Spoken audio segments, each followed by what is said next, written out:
بسم اللہ الرحمن الرحیم۔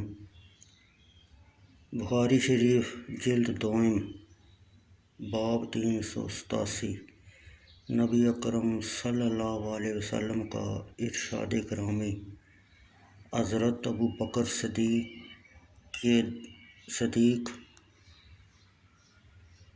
رضی اللہ تعالیٰ عنہ کے دروازے کے علاوہ تمام دروازے بند کر دو۔ حضرت عبداللہ بن عباس رضی اللہ تعالیٰ عنہ نے نبی اکرم صلی اللہ علیہ وسلم سے اس کی روایت کی۔ بخاری شریف جلد دوم حدیث نمبر 861۔ حضرت ابو سعید خدری رضی اللہ تعالیٰ عنہ سے روایت ہے، انہوں نے کہا رسول اللہ صلی اللہ علیہ وسلم نے لوگوں کو خطبہ دیا اور فرمایا، بلا شبہ اللہ تعالیٰ نے اپنے ایک بندے کو دنیا اور جو اس کے پاس ہے اختیار دی ہے، اور اس بندے نے جو اللہ کے پاس ہے اس کو اختیار کیا۔ حضرت ابو سعید خدری نے کہا، حضرت ابو بکر صدیق رضی اللہ تعالیٰ عنہ رو پڑے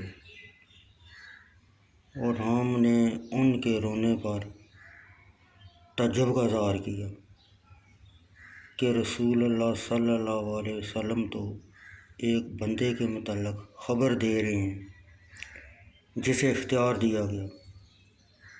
بعد میں معلوم ہوا جس کو اختیار دیا گیا تھا وہ بندہ رسول اللہ صلی اللہ علیہ وسلم ہی تھے، اور حضرت ابو بکر صدیق رضی اللہ تعالیٰ عنہ ہم سب سے زیادہ جاننے والے تھے۔